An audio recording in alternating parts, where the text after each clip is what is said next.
Olá, vamos hoje abordar um tema que representa um desafio na nossa prática clínica, que é o estudo das anisocórias. Como sabemos, o diâmetro pupilar é um indicador dinâmico da integridade das vias oculomotoras e do estado funcional da retina sensorial. A pupila desempenha essencialmente três funções: regula a quantidade de luz que atinge a retina, reduz a aberração cromática e esférica produzida pelo sistema de lentes compostas pela córnea cristalino e aumenta a profundidade do campo. Mecanicamente, a pupila resulta da interação do esfíncter pupilar, que é inervado pelas fibras parasimpáticas, e pelo dilatador de íris, que é inervado pelo simpático, músculo este que tem uma função menor. Da interação destas duas forças antagonistas resulta uma constante instabilidade do diâmetro pupilar, fenómeno que se designa por hipos. Nesta apresentação vamos, portanto, abordar as anisocórias que são de causas neurológicas, sendo, portanto, excluídas todas as outras formas de anisocória que normalmente são diagnosticadas através da história clínica e, sobretudo, na observação na lâmpada de Fenda. A pupila tem, em regra, um diâmetro entre 2 e 4 milímetros, sendo normalmente no recém-nascido a pupila miótica, indo aumentando o diâmetro ao longo da primeira década para, na segunda década, acontecer o inverso. É considerado uma anisocória como clinicamente significativa quando a diferença do diâmetro entre uma pupila e outra é superior a 0,4 milímetros. Neste trabalho vamos, portanto, abordar as anisocórias que resultam de déficits neurológicos, sendo excluídas todas as outras formas de anisocória que normalmente são diagnosticadas através da história clínica e, sobretudo, na observação à lâmpada de Fenda, como acontece nos traumatismos do segmento anterior, nas sinéquias da íris ou no glaucoma agudo. Vou então passar a palavra ao nosso colega Guilherme Pires, que nos vai começar por falar sobre as vias oculomotoras. O conhecimento do trajeto anatómico do sistema nervoso autónomo é importante, pois vai-nos permitir perceber os exames complementares a pedir nas duas patologias que o Dr. Pedro Cruz já referiu, serem importantes excluir neste contexto, que são o aneurisma da artéria comunicante posterior e as patologias que se manifestam como síndrome de Horner. Falando da via parasimpática, é uma via constituída por dois neurónios, com origem no núcleo de Edinger-Westphal, que posteriormente acompanham o trajeto do terceiro par craniano, o nervo oculomotor, emergindo na face anterior do mesencéfalo, onde se cruzam inferiormente com a artéria comunicante posterior. A sinapse com o segundo neurónio é feita a nível do gânglio ciliar, que posteriormente, através do nervo ciliar curto, irá inervar o músculo da pupila e o músculo ciliar. A via simpática, por outro lado, é uma via constituída por três neurónios, com origem a nível do hipotálamo. Esta via desce ao longo da ponte, da medula espinhal, atingindo o centro de Budge-Waller, que se localiza entre C8 e T2, fazendo a este nível a sinapse com o segundo neurónio. A via assume uma trajetória ascendente, passando inferiormente à artéria subclávia, acompanhando o trajeto da artéria carótida externa e, a nível do gânglio cervical superior, faz a sinapse com o terceiro e último neurónio. Este terceiro neurónio acompanha, durante o trajeto do seio cavernoso, o sexto par craniano e termina a nível do nervo ciliar longo, inervando o músculo dilatador da pupila. Clinicamente, após uma realização de uma história clínica, para nós percebermos a duração, a existência ou inexistência de sintomas neurológicos focais e a história de patologia prévia oftalmológica, quer de cirurgia, quer de necessidade terapêutica tópica, é fundamental nós avaliarmos a anisocória na medida em que estamos presentes uma midríase ou uma miose. Para tal, temos que avaliar o doente num ambiente fotópico e num ambiente escotópico. Num ambiente fotópico, ou seja, num ambiente com luminosidade, é suposto que as pupilas contraiam e, portanto, a pupila que se mantenha com maiores dimensões será a pupila alterada e estamos, portanto, perante uma midríase. Por outro lado, num ambiente escotópico, ou seja, num ambiente escuro, é suposto que as pupilas dilatem e, portanto, a pupila que se encontra de menor tamanho é a pupila que está alterada, estando o clínico presente uma miose. Muito importante referir que, no caso de uma anisocória de pequenas dimensões, inferiores a 10 mm, em que há uma resposta semelhante no escuro, quer em condições de luminosidade e com caráter crónico, podemos estar presentes uma anisocória fisiológica. Outra nota importante quando avaliamos estes doentes é de pedir ao doente que fixe um alvo a mais de 1 metro de distância para evitarmos o reflexo acomodativo com a sua miose secundária. Portanto, e na presença de uma midríase, sabemos que estamos na presença de uma lesão da via parasimpática e, como vimos quando revemos a anatomia, que é necessário excluir um aneurisma da artéria comunicante posterior. A via parasimpática, ao acompanhar o nervo oculomotor, poderá associar-se então de um quadro clínico característico da lesão intrínseca e extrínseca deste nervo. Os doentes apresentam-se com uma ptose e com alterações da motilidade características. Na presença de uma midríase e na ausência de outros sintomas neurooftalmológicos, como ptose ou alteração da motilidade dos músculos extraoculares, estamos então perante causas não urgentes de midríase. No contexto de miose, e relembrando a função do sistema simpático a nível ocular, se tivermos perante uma ptose, esta ptose poderá ser por o enfraquecimento do músculo de Müller da pálpebra superior ou mesmo a ptose da pálpebra inferior, a presença de uma anidrose, que clinicamente é de difícil avaliação, podemos estar perante um síndrome de Horner. Por outro lado, uma miose isolada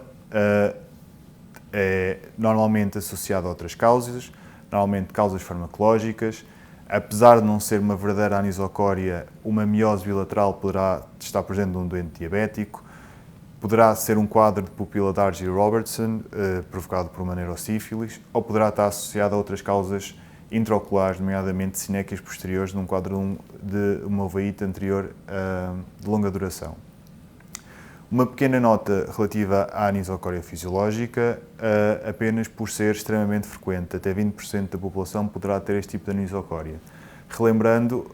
avaliando estes doentes na urgência, vão ter uma anisocória de longa duração, pedindo aos doentes para mostrarem fotos antigas, vamos ver que esta anisocória provavelmente já estava presente. A diferença entre as duas pupilas é pequena e não temos mais nenhum sinal neurooftalmológico associado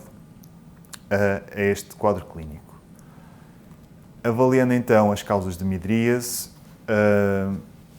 como já referimos, vamos nos focar apenas nas parésias do terceiro par craniano, mas porém há várias causas de midríase. Todas estas causas poderão ser avaliadas posteriormente numa consulta de oftalmologia, sendo na verdade a importância do clínico que avalia este doente num contexto de urgência a exclusão do aneurisma da artéria comunicante posterior. O nervo locomotor tem 3 funções, uma inervação do esfíncter da pupila e do músculo ciliar, que permite a acomodação, uma inervação da pálpebra superior, nomeadamente através da inervação do músculo elevador da pálpebra, e o controlo dos músculos extraoculares, nomeadamente do reto superior, do reto medial, do reto inferior e do oblíquo inferior. O nervo, como nós vimos, partilha em grande parte o trajeto anatómico da via parasimpática, contudo, a clínica da qual as lesões se manifestam varia consoante o nível anatómico em que a lesão ocorre. Desta maneira, sabemos que as lesões supranucleares estão associadas a parésias bilaterais, que as lesões nucleares se podem manifestar com uma ptose bilateral, que as lesões fasciculares normalmente estão associadas a síndromes neurológicos focais e quadros bem descritos, que a porção intracavernosa, ou seja, pode estar associada a parésias de outros nervos ou pares cranianos, e que a porção intraorbital normalmente associada a massas intraorbitárias. Porém, o que nós nos queremos focar hoje é a porção basilar, onde há o cruzamento anatómico com a artéria comunicando posterior. Na maior parte das vezes, o déficit associado é uma parésia do terceiro, sem outros sintomas neurológicos, e daí a importância de nós reconhecermos este quadro clínico. Relativamente à parésia oculomotora, os doentes, aqui podemos ver um doente que tem uma parésia do oculomotor do olho direito, mantêm apenas uma abdução na sua totalidade, e o quadro clínico que costumamos descrever é estando o olho down and out, ou seja, o olho em posição primária do olhar, enquanto o outro acompanha os movimentos oculares, tem uma posição descaída para fora.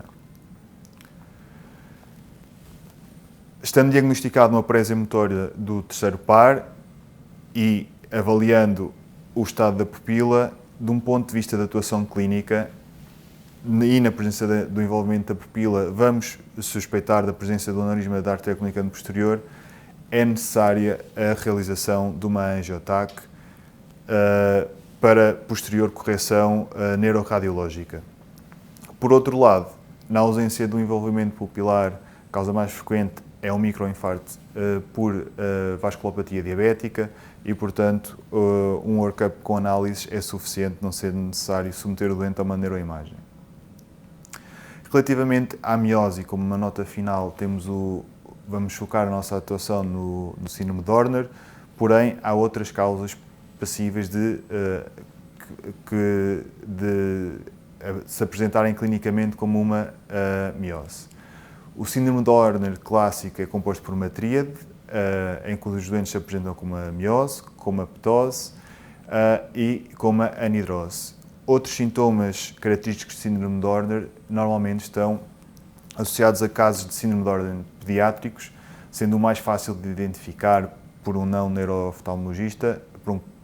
é a presença de uma heterocromia da íris do olho afetado. A abordagem clínica na presença de um síndrome de Dorner, atualmente, com as guidelines existentes, é advocado a realização de uma ressonância magnética da cabeça, do pescoço e do tórax superior, isto pelo trajeto anatómico que a via simpática percorre, porém, clinicamente e semiologicamente, é também possível identificarmos o nível onde a lesão ocorre. As patologias que causam síndromes de Dorner centrais raramente se manifestam unicamente com a presença de um síndrome de Dorner isolado e, de outro modo, as lesões de síndrome de Dorner pré-ganglionar, na sua maioria dos casos, não têm uma etiologia identificável e até um quarto está associado a tumores do ápice pulmonar. O síndrome de Dorner pós-ganglionar está associado a patologias graves, como a disseção da carótida, em que aqui sim, para além da dor, os doentes até um terço se manifestam com síndrome de Dorner. O diagnóstico farmacológico do síndrome de Dorner tem um interesse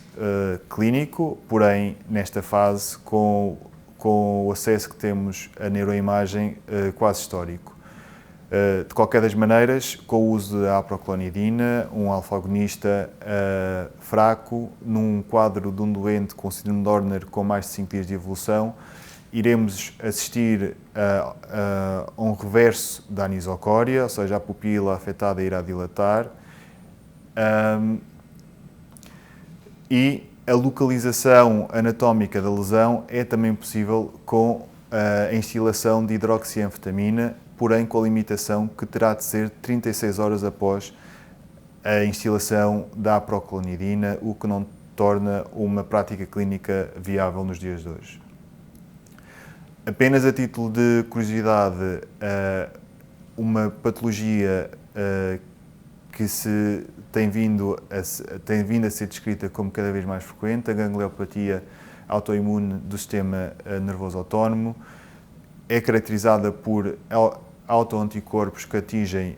este sistema e que afeta tanto o sistema simpático como o sistema parasimpático. Para além dos sintomas oculares, os doentes manifestam-se com quadros de alteração do estado geral, nomeadamente como hipotensão ortostática, sendo o diagnóstico não dependente da avaliação da anisocória. Obrigado pela vossa atenção e espero que a apresentação torne a avaliação do doente no serviço de urgência que se apresente com anisocória mais fluida e mais fácil para os colegas que estão a assistir.